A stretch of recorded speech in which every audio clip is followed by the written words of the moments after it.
If we are bringing in new people, are we retiring the old people?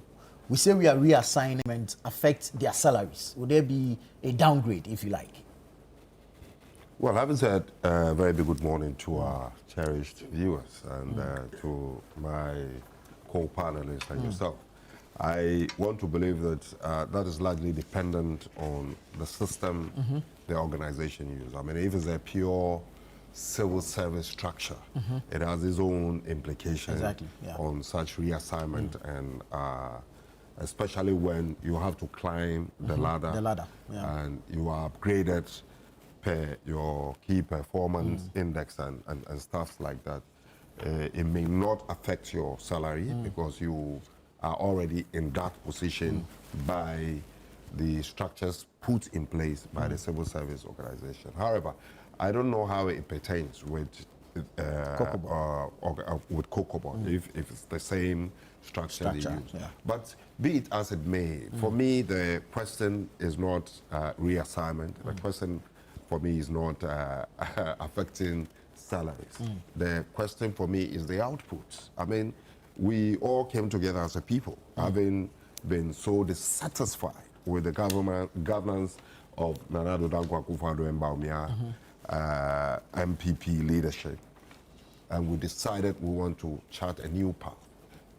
In that attempt, I mean, it behoves on all of us to expect certain things to happen within the organizations to convince us that indeed that path that you want to chart will be successful. So let's begin to weigh the outcomes of what we have done so far in the 6 months in government, or 7 months. I mean, that is what is going to yield for us results, and then say that we are making strides forward or we are being stagnant or going back. Then we need to begin to react to the situation. For me, if you ask me, I mean, we as Ghanaians who voted just about 7 months ago are expecting to hear from Fiifi Boafo the extent of financial loss that was caused by their decision of his and his management to halt the Cocoa Road project, for instance, and having investigated and invested huge sums of taxpayers' money in an investigation that yielded no results, who is being punished for such financial loss. That is what we expect Fiifi Boafo to be telling us, and not to be telling us that management are at home and not doing nothing. And what is the loss he's also trying to prevent? Correct, but not from him. We are not expecting that from him. And that the statement even coming from Fiifi Boafo raises to be very big alarm. Why Fiifi Boafo? What is he expecting them to do within the organization? That the organization maybe has blocked them, and he is not able to get what he wants, even though he's outside the organization, and he's so jittery and worried. So he needs to make noise so that they put them there for him to continue benefiting what he intends to benefit by putting them at the places they are or they were before this reshuffle.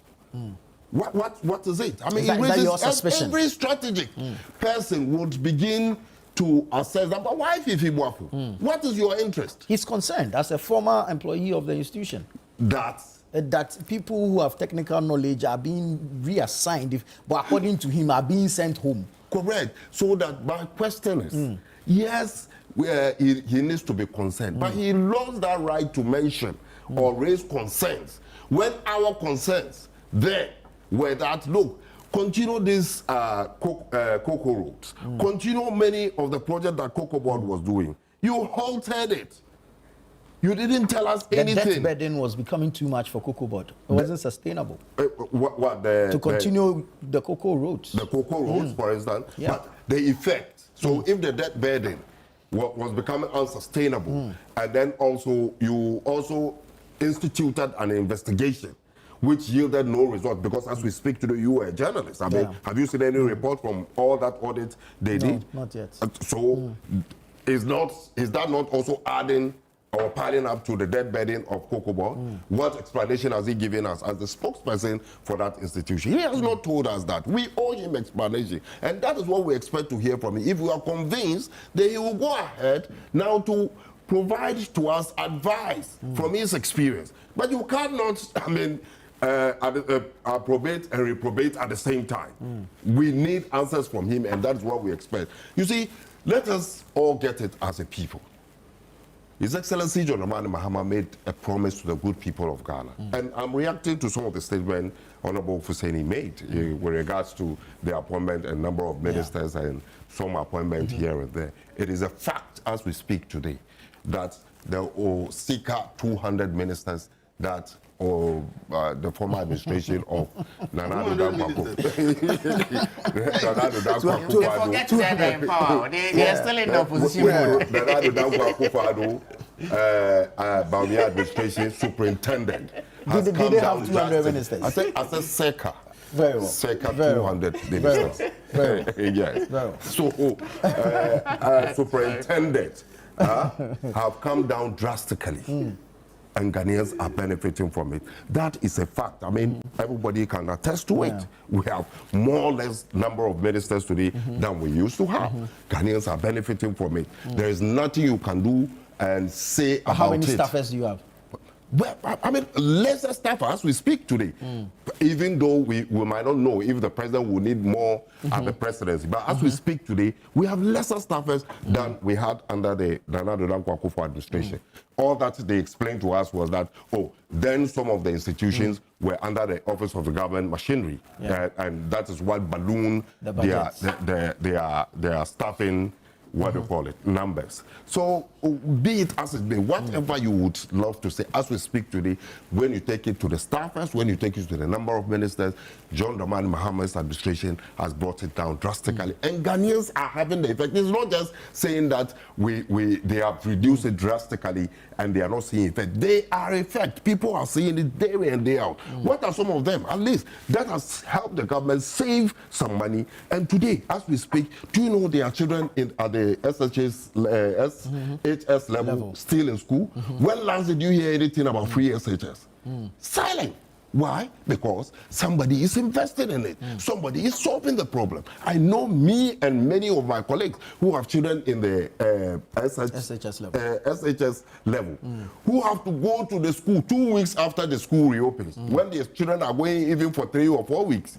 And then they will come back for another 3 months. 2 weeks after they reopen, we all will have to rush back, take our children to the hospital.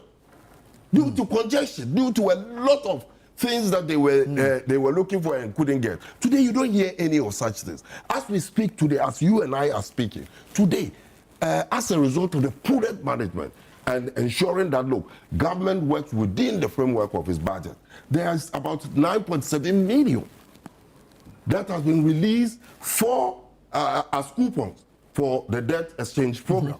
Government is making progress. That is the result they are getting from the prudent management of the economy. And it's so vivid, so tangible that everybody can feel and touch. That is what Ghanaians want to hear. Not the normal rhetoric of, vile propaganda that ends up meaning nothing. Like Fiifi Boafo intend to do and throw dust into the minds of the people. I'm very happy the Cocoa Board have responded, and they've responded positively. Here are the games. Whatever the ordinary Ghanaians want to choose and adapt to, he would.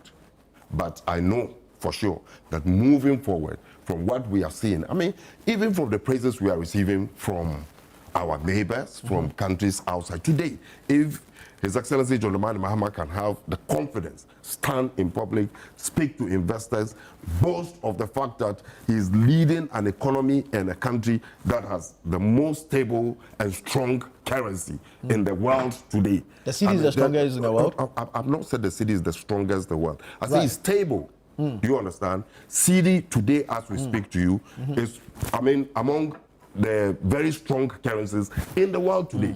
There's no denying that fact. In the sub-region, people are even trying to get other ways to trade the Ghanaian dollars because of the stability of the city. I mean, all these are positive signs that are yielding results, very tangible, not rhetoric, not the normal gymnastics and propaganda that ends up meaning nothing to the people. We are seeing results, and that is what we want to continue saying, if you ask me as a Ghanaian. Very well, very well.